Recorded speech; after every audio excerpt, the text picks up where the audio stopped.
अस्सलाम वालेकुम वरहमतुल्लाहि वबरकातुहू। अल-यौम यौमुल अहद 17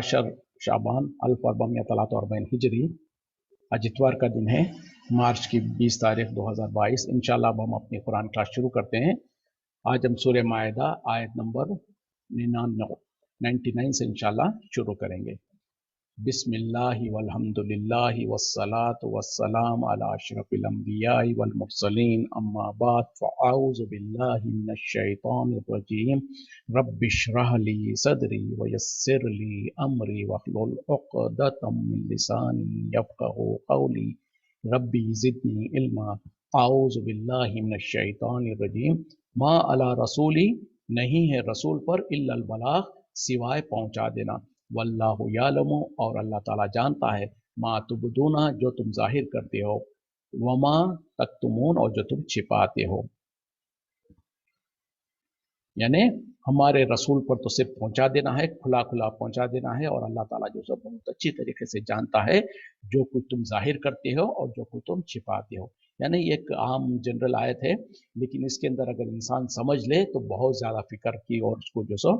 अपने अमाल दुरुस्त हो जाएंगे। यानी जो कुछ नबी सल्लल्लाहु अलैहि वसल्लम पहुंचा रहे हैं, आपकी काम, आपकी जिम्मेदारी तो सिर्फ पहुंचा देने का है। आपके जिम्मे नहीं है कि किसी को लकड़ी लेकर और किसी के पीछे डंडा लेकर जो सो उसको सीधा कर दें, या उसको जो सो सीधा करके ही छोड़ें, या उसको जो सो किसी तरीके से मजबूर करें। और अल्लाह ताला जो अच्छी तरीके से जानता है जो कुछ तुम जाहिर कर रहे हो, जो कुछ तुम छिपाते हो। मतलब यह है कि रसूल सल्लल्लाहु अलैहि वसल्लम तो अपना काम करेंगे, अपनी जिम्मेदारी को निभाएंगे। उसके बाद जो इंसान हक को कबूल करता है तो अल्लाह ताला उनको उसका अजर देगा, और जो उसके एराज करते हैं तो उनको अल्लाह ताला सजा देगा।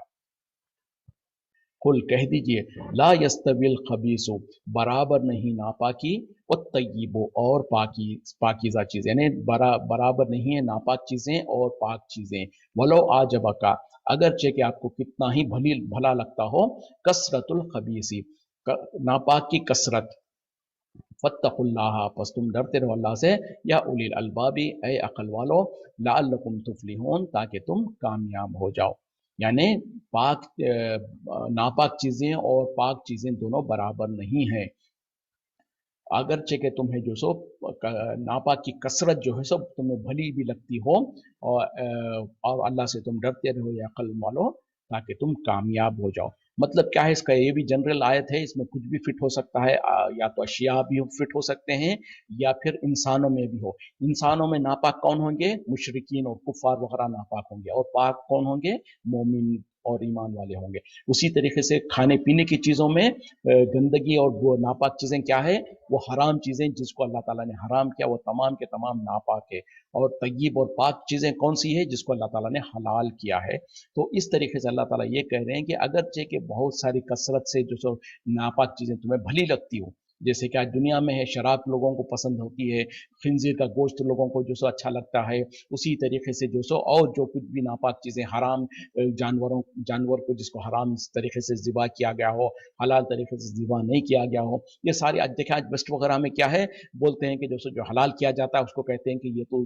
जानवर पे जुल्म है, और उसके बरक्स जो स्टन किया जाता और जिसको जो सो गला घोंट कर मार दिया जाता, उसको पसंद करते हैं। तो ये सारी की सारी दुनिया में ऐसा ही होता है। अल्लाह ताला यही कह रहे हैं कि नापाकी और पाकी बराबर नहीं हो सकती। अगरचे कि तुमको कसरत नापाक, यानी बहुत सारी नापाक चीज़ें तुम्हें पसंद भी आती हो या अच्छी लगती हो, लेकिन दर हकीकत में पाकी की जो चीज़ें हैं वही कामयाब, वही फ़ायदे वाली चीज़ें हैं, वही हकीकत में भली है। और तुम अल्लाह से डरते रहो, और या अक़ल वालो, यानी अल्लाह ताला हमको समझाना चाहते हैं। तो इसका मतलब ये है कि जो अल्लाह ताला ने जिन चीज़ों को हलाल कर दिया, दर हकीकत में वही पाक चीज़ें हैं, और जिन चीज़ों को हराम कर दिया, दर हकीकत में वही नापाक है। चाहे हमको कितनी भली लगे, चाहे सारी दुनिया उसके कितने फ़ायदे हमको बताए, या जो कुछ भी उसके बारे में कहे जाए, लेकिन जो चीज़ कुरान और हदीस में हराम कर दी गई है वो हमारे लिए नापाक है और हराम है, और जिस चीज़ को जो अल्लाह ने हलाल कर दिया है, दर हकीकत में वही पाक चीज़ें हैं।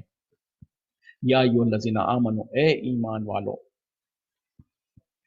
ला तसअलू, सवाल ना करो, अन अशिया, ऐसे चीज़ों के बारे में, इन तुबदा लकुम, अगर तुम्हें जाहिर कर दिया जाए, तसुकुम, तुम्हें बुरी लगेगी, व इन तसअलू अनहा, और अगर तुम सवाल करोगे उनके बारे में, उनके मुतालिक, हीना युनज़्ज़लुल कुरआना, उस वक्त में जबकि कुरान अभी नाजिल हो रहा है, तुबदा लकुम, वो जाहिर कर दिया जाएगा तुम पर। अफल्लाहु अन्हा, अल्लाह ने दरगुजर किया तुमसे। वल्लाहु गफूरुर हलीम, और अल्लाह ताला बख्शने वाला बुर्दबार है। ए ईमान वालो, तुम ऐसे चीजों के बारे में सवाल मत करो जिसको अगर तुम पर जाहिर कर दिया जाए तो तुम्हें वो बुरी लगे, तो यानी तुम्हें पसंद ना आए या तुमको जो सो मुश्किल हो जाए। और अगर तुम ऐसी हालत में, जबकि कुरान अभी नाजिल हो रहा है, यानी नबी सल्लल्लाहु अलैहि वसल्लम आप तुम्हारे दरमियान में मौजूद है, अभी कुरान का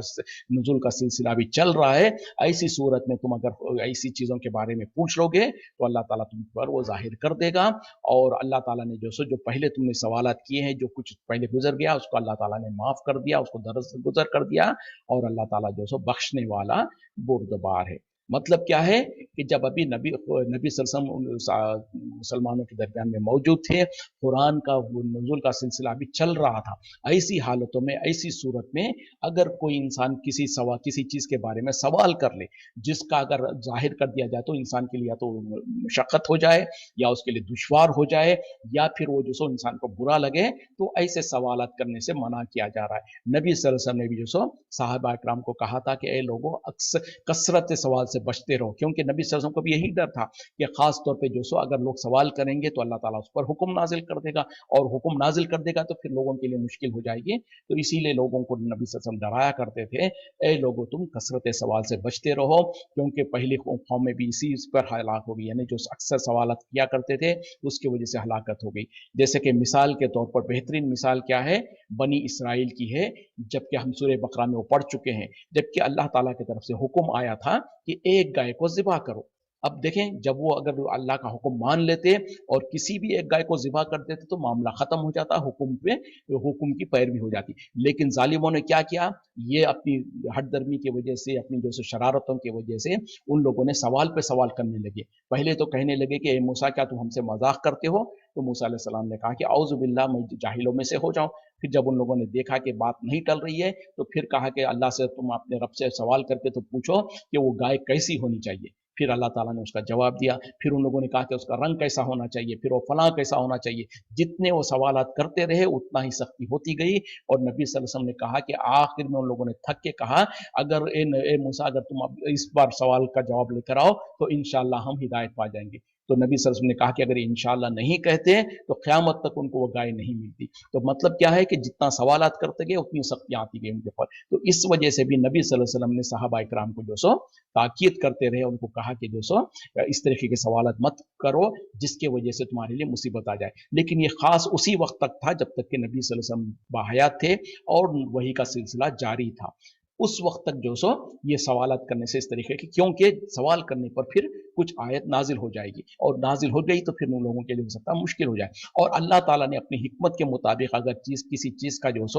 वजाहत नहीं किया है, उस चीज़ को अल्लाह ताला ने बयान नहीं किया, तो उस पर हमको राजी रहना चाहिए। उसकी खोद में, उसके तह में जाने की कोशिश करके उसको खोद खोद कर उसके बारे में पूछेंगे तो उतनी ही मुश्किल आ जाएंगी। जैसे कि एक मरतबा नबी सल्लल्लाहु अलैहि वसल्लम ने लोगों से कहा कि ए लोगों, अल्लाह ताला ने तुम पर हज फर्ज किया। देखें, अब नबी सल्लल्लाहु अलैहि वसल्लम ने कह दिया कि तुम पर हज फर्ज किया, अगर यहीं पर खामोश हो जाते तो मामला खत्म था। लेकिन एक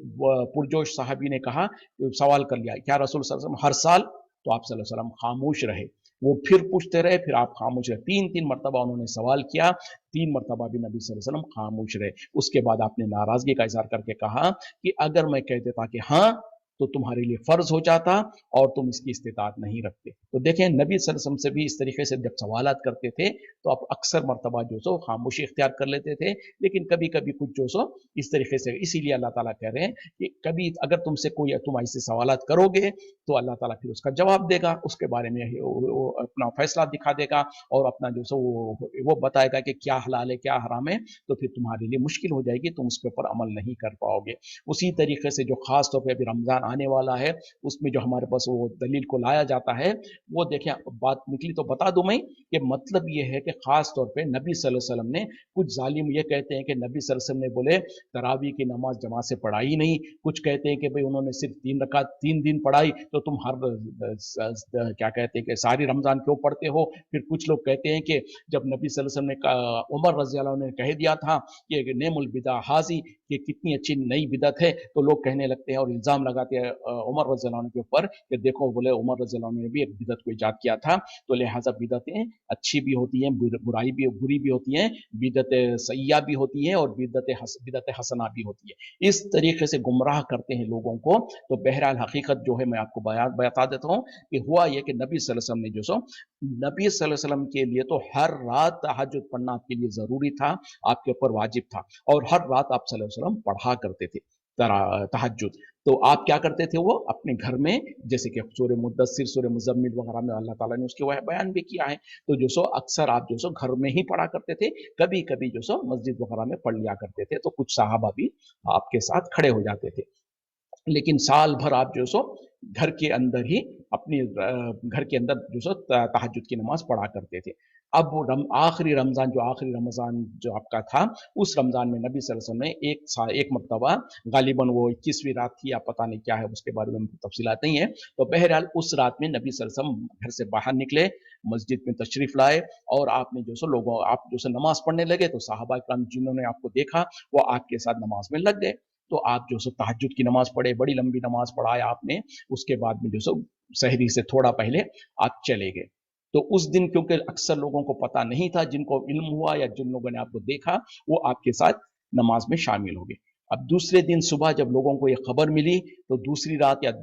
उसके बाद वाली रात में जो सो वो लोग इंतजार करते रहे कि नबी सल्लल्लाहु अलैहि वसल्लम बाहर निकले और आप जो सो वो उनके साथ नमाज पढ़े। तो उस रात भी नबी सल्लल्लाहु अलैहि वसल्लम ने जो सो आए, मस्जिद में आए और देखा कि बहुत ज्यादा लोग, पहली रात से ज्यादा लोग आ गए हैं, आपने उनको भी फिर भी नमाज पढ़ा दिया। फिर उसके बाद तीसरी रात में देखा तो और ज्यादा लोग आ गए थे, तो तीसरी रात या चौथी रात जो सो आप सल्लल्लाहु अलैहि वसल्लम घर से बाहर नहीं निकले, आपने जो सो घर पर ही रहे। तो यहाँ तक के सहाबा इकराम जो सो मस्जिद भर गई थी, मस्जिद में इंतजार कर रहे थे, जैसे कि फर्ज नमाज के लिए सहाबा इकराम इंतजार करते थे, उस तरीके से उस जोश और फरोश के साथ सहाबा इकराम इंतजार में थे कि नबी सल्लल्लाहु अलैहि वसल्लम जो सो घर से बाहर निकले और मस्जिद में आकर हमको नमाज पढ़ाएं, तो हम उनके साथ नमाज पढ़े। और यहाँ तक के सहाबा इकराम ने जो सो आपके घर के पास जाकर किसी ने खखारने की कोशिश की, किसी ने कंकरी मारने की कोशिश की, ताकि शायद नबी सल्लल्लाहु अलैहि वसल्लम को आंख लग गई हो, तो आपकी आवाज वगैरह सुनकर जो सो आप आ जाएं, मस्जिद में आए और नमाज पढ़ाएं। लेकिन नबी सल्लल्लाहु अलैहि वसल्लम घर से बाहर नहीं निकले,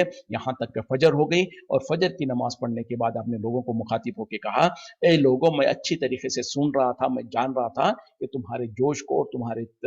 क्या कहते हैं ख्वाहिश को कि तुम लोग मेरे पीछे नमाज पढ़ना चाहते थे, तुम्हारे इस जोश और वलवले को देखकर मैं जो सो जानबूझकर मैं मस्जिद में नहीं आया, क्योंकि मेरे को डर ये लग रहा था कि अगर तुम इस तरीके से तुम्हारा जोश और उसको देखने के बाद कहीं ऐसा ना हो कि अल्लाह ताला तुम पर इसको फर्ज कर दे और तुम्हारे लिए मुश्किल हो जाए, तुम जो सो इसको निभा ना पाओगे। तो पता क्या चला, नबी सल्लल्लाहु अलैहि वसल्लम को अपनी उम्मत के बारे में इतनी ज्यादा फिक्र थी, इस वजह से आपने कहा कि कहीं ऐसा ना हो कि लोग जो सो इतना जोश से आ रहे हैं और अल्लाह ताला इनके खुशी को और इनके जज्बे को देखकर कहीं ऐसा ना कर दे कि तहज्जुद की नमाज को जो सो फर्ज कर दे। तो इस तरीके से बहरहाल नबी सल्लल्लाहु अलैहि वसल्लम ने उम्मत पर कोई मशक्कत ना हो, आपने जो सो 3 रात पढ़ाई या 2 रात तक पढ़ा के तीसरी रात बहरहाल नहीं निकले। तो इससे जो सो बहरहाल एक चीज साबित हो गई, क्या साबित हो गई कि तरावी जो है दर हकीकत में तहज्जुद की नमाजी है, जिसको आम दिनों में जब पढ़ा जाए तो उसको तहज्जुद कहते हैं, और रमजान के दिनों में उसको जो सो इशा के फौरन बाद पढ़ लिया जाए। हालांकि तरावी नाम की नमाज कोई नहीं है, हदीसों में भी तरावी का जिक्र नहीं है, ये एक आम तौर पे बोला जाता लफ्ज शुरू हो गया है, जो खास तौर पे डिफ्रेंशिएट करने के लिए बोला जाता है कि रमजान के दिनों में जब इंसान इशा के फौरन बाद या इशा के थोड़ी देर बाद जब वो तहज्जुद पढ़ता है तो उसको तरावी का नाम दिया जाता। तो बहरहाल वही नमाज क़यामुल लैल भी है, वही नमाज जो सो तहज्जुद की नमाज भी है, उसी नमाज को तरावी भी जो नाम कह लें हो जाएगा। तो बहरहाल नबी सल्लल्लाहु अलैहि वसल्लम ने 2 या 3 रातों तक सहाबा इकराम को बाद जमात नमाज पढ़ा दी। तो इससे आपने सुन्नत को कायम कर दिया,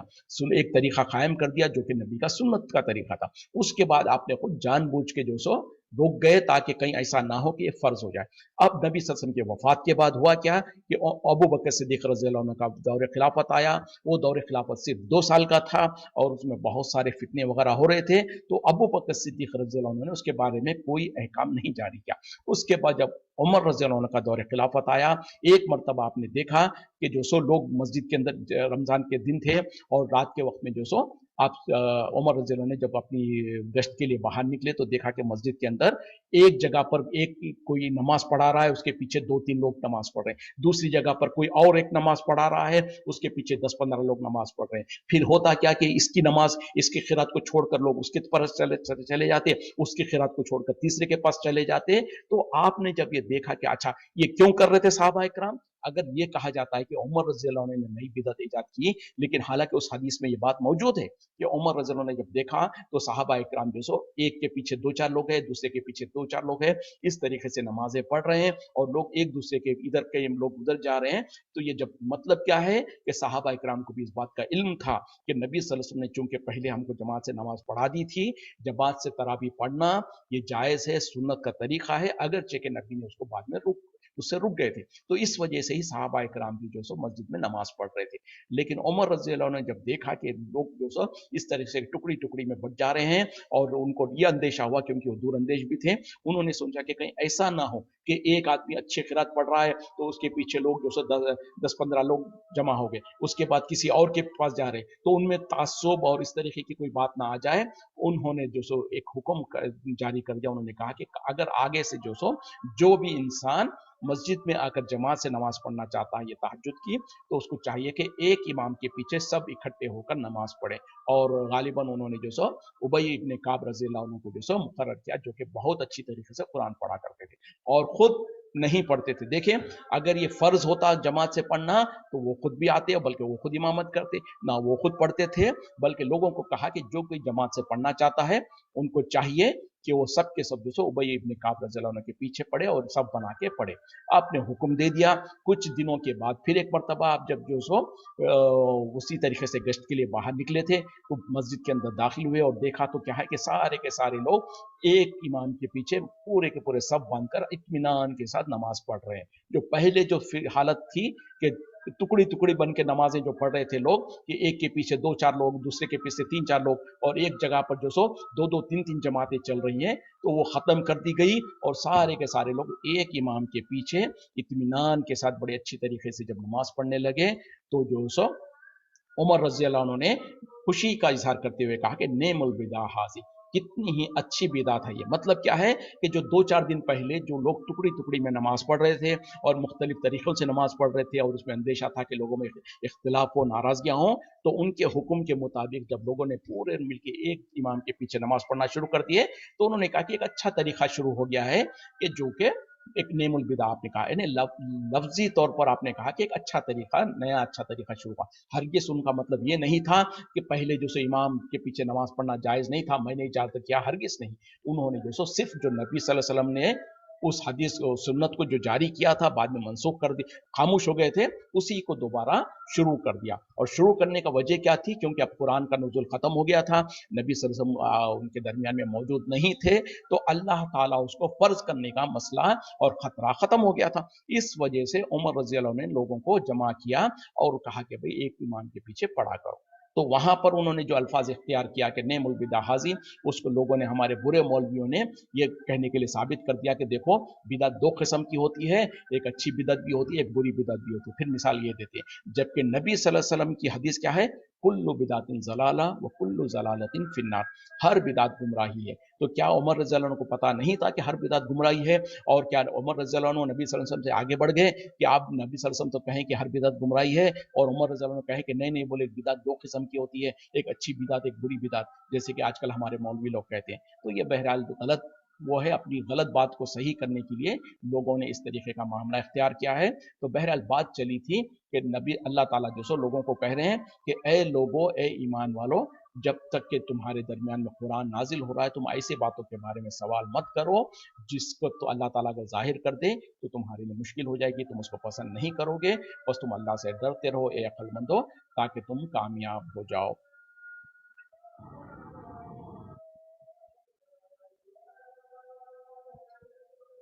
چلے آگے بڑھتے ہیں۔ قد سأل قوم، تحقیق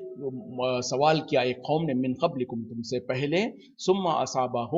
सुम असबहु, फिर वो हो गए बिहा काफिरीन, उसके इनकार करने वाले। यानी ए लोगों, तुमसे पहले भी एक कौम ने इसी तरीके के सवालत की, और जब अल्लाह ताला ने उनके बारे में जवाब दे दिया, उनके बारे में वो हुक्म नाजिल कर दिया, तो वो उसके इनकार करने वाले हो गए। मतलब यही है कि ए लोगों, समझदारी का इख्तियार मामला करो, और जो सो तुम ऐसे सवालत मत करो नबी से जिसके वजह से तुम्हारे लिए मुसीबत आ जाए। मा जाल अल्लाह, नहीं बनाया अल्लाह ने, मिन बहीरतिन, कोई बहीरा, वला साइब, वला साइबतिन, और ना ही कोई साइबा, वला वसीलतिन, और ना ही कोई वसीला, वला हामिन, और ना ही कोई हाम, वला किन्नल, वला किन्नल लजीना कफरो, और लेकिन काफिरों ने, यफ्तरून अलल्लाहिल कज़िबा, झूठ बांध दिया है अल्लाह पर, व अक्सर हम, और उनमें से अक्सर लोग ला याकिलून, वो अकल नहीं रखते, समझ नहीं रखते। यानी अल्लाह ताला कह रहे हैं कि अल्लाह ताला ने हरगिज़ जो सो बहीरा और साइबा और वसीला और हाम ऐसे चीज़ों किसी चीज़ों को नहीं बनाया, लेकिन काफिरों ने जो सो इस तरीके के मामला करके उन लोगों ने दर हकीकत में अल्लाह पर झूठ बांधा है। और अल्लाह ताला जो सो और कह रहे हैं कि अक्सर लोग उनमें से, काफिरों में से अक्सर लोग जो सो अकल नहीं रखते, समझ नहीं रखते। ये क्यों कहा जा रहा है और ये क्या चीज़ें हैं? बहरहाल ये जो नाम है बताया गया कि साहिबा और वसीला और हाम और इस तरीके के, ये जाहिलियत के दौर में मुशरिकीन मक्का जो थे ना, उन लोग को सो कुछ जानवरों के नाम रखा करते थे इस तरीके से, और उनको जो सो खास तौर पे अपने बुतों के लिए, नजर के लिए उनको छोड़ दिया करते थे। हर एक नाम के पीछे जानवरों को रखते थे, उसकी वो खास सिफत हुआ करती थी। मिसाल के तौर पर कुछ ऊंट जो है, उनको जो सो बिल्कुल उनका दूध वगैरह नहीं निकालते थे और उनको छोड़ देते थे आजाद, ये कह के ये हमारे फला बुतों के लिए, ये नजर के लिए ये मखसूस है। उसी तरीके से कोई जानवर अगर जो सो कोई ऊंटनी जो सो एक के बाद एक अगर क्या कहते हैं कि मादा कोई जनती, यानी एक बार वो उसने पहली बार जना मादा ऊंटनी को जना, फिर उसके बाद फिर ऊंटनी को जना, तो उसको भी वो बहुत मुबारक और बाबरकत समझते, और उसको भी जो सो उसका एक नाम दे देते, और उसको भी जो सो अपने बुतों के लिए वक्फ कर देते और उसको छोड़ देते। उसी तरीके से कुछ और जानवरों को बिल्कुल आज़ाद कर देते, उनके ऊपर ना तो सवारी करते, ना उनको जो सो कोई सामान वगैरह ढोने के लिए रखते, और ये कहते कि हमारे बुतों के लिए खास है और उनको जो सो उनकी नज़र के लिए खास रखा हुआ है। तो अल्लाह ताला जो सो उन तमाम किस्म के जो जानवरों को वो रखा करते थे, उसकी नफ़ी कर रहे हैं। यानी क्यों कर रहे हैं? क्योंकि वो मुशरिकीन मक्का क्या करते थे, एक तो अपने तरफ से घड़ते थे और जानवरों को अलग अलग नाम देते थे, और उनको भी जो सो बुतों के लिए खास रखते थे, और ये कहते थे कि अल्लाह ही ने हमको इस तरीके का हुक्म दिया है। तो अल्लाह ताला उसको इनकार कर रहे हैं, और अल्लाह ताला कह रहे हैं कि हरगिज़ अल्लाह ताला ने इस तरीके की कोई चीज़ नहीं बनाई। हाँ, ये कुफ़ार मक्का जो है, ये मुशरिकीन और कुफ़ार जो है, ये दर हकीकत में अल्लाह पर झूठ बांधते हैं, बहतान लगाते हैं कि अल्लाह ने उनको इस तरीके का हुक्म दिया। अल्लाह ताला कैसे इस तरीके का हुक्म देगा, जबकि अल्लाह ताला तो शिर्क से मना करता है, और ये नजर नियाज अल्लाह के अलावा किसी और की नजर नियाज करना, ये सरासर शिर्क है। तो बहरहाल इस चीज़ की नफ़ी करते हुए अल्लाह ताला कह रहे हैं कि काफिरों ने दर हकीकत में ये तमाम चीज़ें ईजाद की थी, और ये जो सो अल्लाह पर बहुत बड़ा बहतान लगाते हैं, और उनमें से अक्सर लोग जो सो बेअकल है और जो सो समझ नहीं रखते। आज शायद मुसलमान भी उसमें से, अक्सरियत आज के मुसलमानों की भी यही कुछ हाल है, जो कि दर हकीकत में उसी का कुछ मिलता जुलता मामला हमारे मुसलमान भी करते हैं। वो क्या है कि घरों में अगर जानवर होंगे, बकरे वगैरह होंगे, तो लोगों को देखा जाएगा, या तो फिर बकरों को खरीद के लाकर रखते हैं, पूछा जाएगा कि ये किस लिए है, तो कहेंगे कि ये तो हमारे फला नियाज के लिए, ये 11वीं के लिए है, ये फला वली के और फला दरगाह के ऊपर नियाज के लिए ले जाने के लिए हमने बना के रखा है, या 5-5 महीने, 6-6 महीने, 1 साल पहले से घर में रखेंगे, उसको पालेंगे, उसको अच्छा खिलाएंगे पिलाएंगे, और उसको जो मखसूस करके रखते हैं कि ये फला दरगाह पे ले जाया जाएगा, ये फला नियाज के लिए, ये फला नजर के लिए। तो दर हकीकत में मुशरिकीन मक्का जिस तरीके से करते थे, वही कुछ अमल हमारे आज के नाम निहाद मुसलमान भी कर रहे होते, जो कि सरासर शिर्क है। अगरचे कि उस बकरे को जो सो ले जाकर वहां पर जो नियाज के लिए किया जा रहा है, या वो दरगाह के पास ले जाया जा रहा है, वहां पर भी जाकर बिस्मिल्लाह अल्लाह अकबर कह के ही ज़िबा करें उसको, लेकिन वो हराम हो जाता है, क्योंकि उसको किसी अल्लाह के अलावा के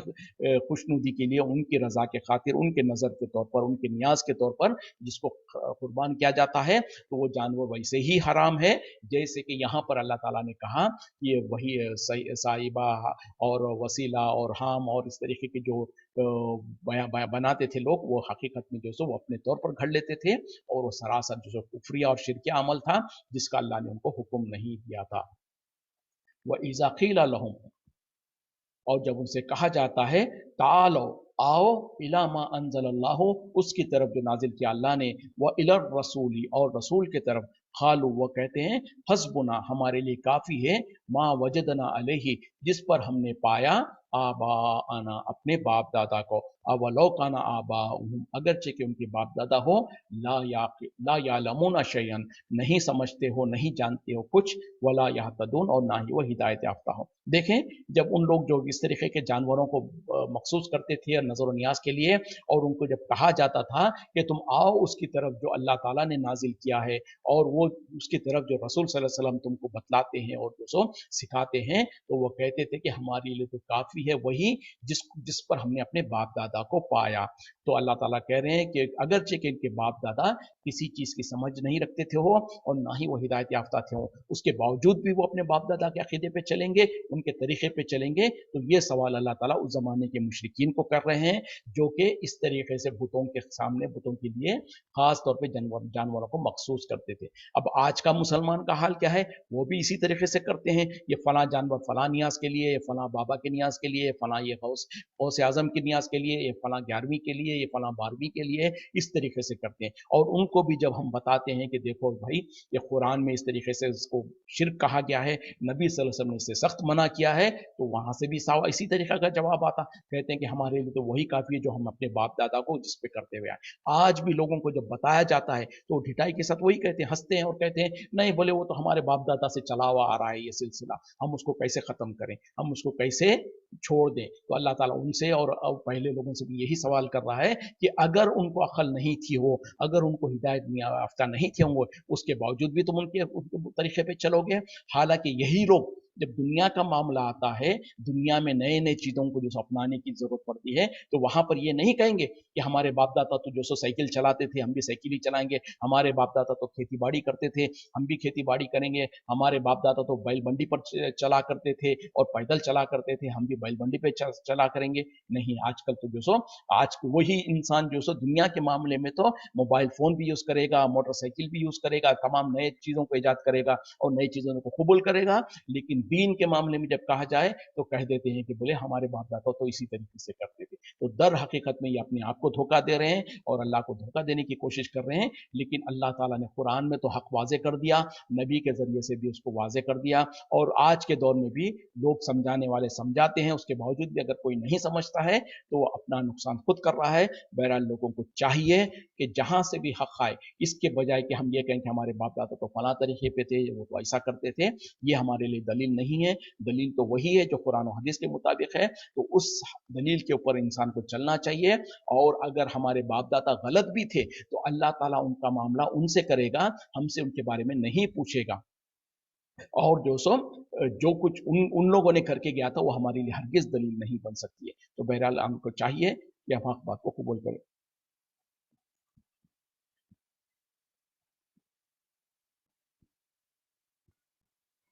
चलें और एक आयत पढ़ लेते हैं। औज़ बिल्लाहि मिनश शैतानिर रजीम, या अय्युहल्लज़ीना आमनू, ए ईमान वालो, अलैकुम तुम पर, अनफुसकुम अपनी जानों के मुताबिक पर है, ला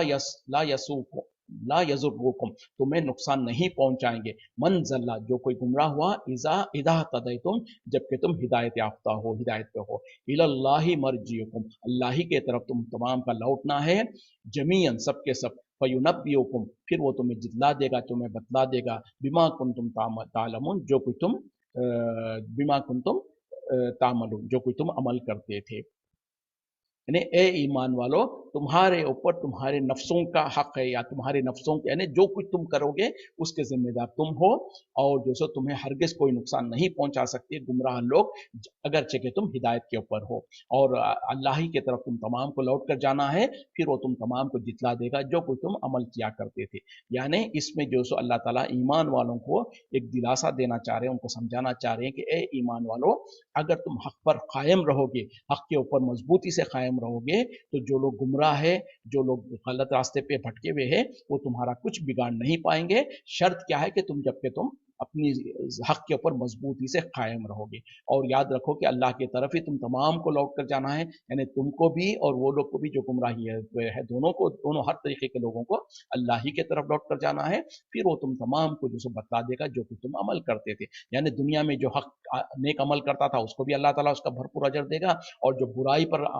قائم رہتا تھا اس کو بھی اس کی برائی کا پورا پورا بدلا دے گا۔ اس کا ہرگز مطلب یہ نہیں ہے کہ لوگ جو سو اپنی جگہ پر نیک عمل کرتے رہیں، ان کے سامنے کوئی برائی کرتا رہا، کوئی برائی کو دیکھے تو انجان مار دے، کیونکہ اس آیت سے ظاہری طور پر کوئی انسانیت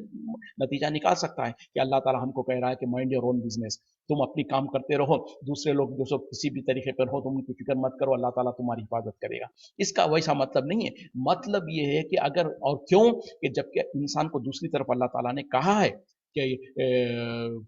بلکہ تعریف کے طور پر اللہ تعالیٰ نے کیا کہا،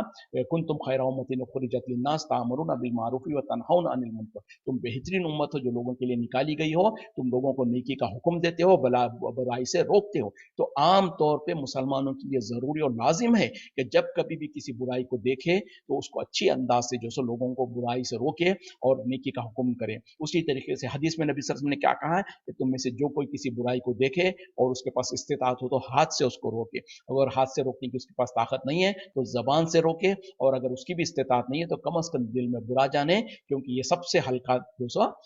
ایمان کا سب سے نچلا درجہ ہے۔ تو اس طریقے سے، اور اسی طریقے سے نبی صلی اللہ علیہ وسلم نے کہا کہ جب ایسا زمانہ آ جائے کہ تم دیکھو گے کہ لوگوں میں برائی ہو رہی ہے اور لوگ ان کو منع نہیں کر رہے ہیں، تو پھر یاد رکھو کہ اللہ کی طرف سے تم پر عذاب آ سکتا ہے۔ تو یہ ساری چیزیں ہیں، تو پتہ کیا چلا، اس آیت کا معنی یہ ہے کہ جب تم نے لوگوں کو برائی کے خلاف بتا دیا، ان کے اندر واضح و نصیحت کر دیا، ان کو سمجھا دیا، اس کے باوجود بھی وہ سدھرنے کو تیار نہیں ہے، تو اب تمہاری ذمہ داری ختم ہو گئی، اب تم اپنی جگہ پر اپنے نفسوں کے مطابق اپنے آپ کو جو سو حق پر قائم رکھو، حق کے تائید کرنے والے بن جاؤ۔ تو اس حالت میں پھر اب جو لوگ باطل پر ہے، جو کفر و شرک میں ہے، جو گناہوں پر ہے، وہ لوگ تمہارا کچھ نقصان نہیں کر پائیں گے،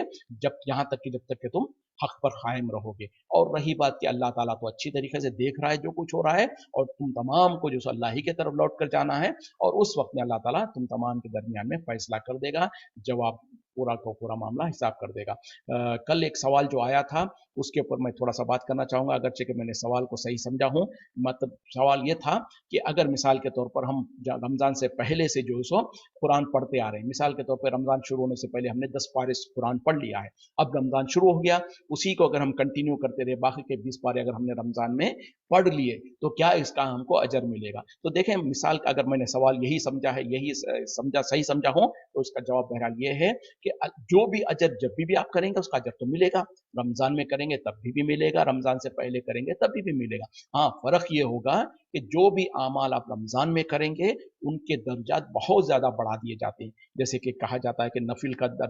درجہ جو سو سنت کے مطابق، سنت کا درجہ فرض کے مطابق اس طریقے سے ہو جاتا ہے، اور اللہ تعالیٰ جو سو ہر نیک عمل کا اس کا اجر بہت زیادہ بڑھا دیتا ہے۔ تو ظاہر بات ہے اسی طریقے سے جو 10 پارے آپ نے رمضان سے پہلے پڑھے ہوں گے اس کا اجر جو عام دنوں میں پڑھنے کا اجر ہے وہ اتنا ہی ملے گا، اس کے بعد کے جو 20 پارے مثال کے طور پہ آپ نے جو رمضان میں پڑھے تو ان کا اجر زیادہ ملے گا، کیونکہ رمضان کے مبارک مہینوں میں، ان کے مبارک اوقات میں آپ نے جو عمل کیا ہے، چاہے وہ قرآن کی تلاوت ہو، صدقہ خیرات ہو، جو کچھ عمل ہو، جو بھی نیک عمل ہو جو رمضان میں کیا جاتا ہے، اس کی بہت زیادہ فضیلت ہوتی ہے، اس کا جو سو زیادہ عمل، اس کی جو سو اس کے اجر میں جیسا اضافہ ہو جاتا ہے۔ اگر میں نے سوال کو صحیح سمجھا ہے تو یہ بہرحال اس کا جواب ہے، اگر اس میں کوئی غلطی ہو رہی ہے یا میں نے صحیح سمجھا تو آپ دوبارہ مجھ سے سوال کر سکتے ہیں، میں انشاءاللہ جواب دینے کی کوشش کرتا ہوں۔ اسی پہ اکتفا کرتے ہیں، وآخر دعوانا الحمد للہ رب العالمین، سبحانک اللہم وبحمدک، اشہد ان لا الہ الا انت، استغفرک واتوب الیک۔ السلام علیکم ورحمۃ اللہ وبرکاتہ۔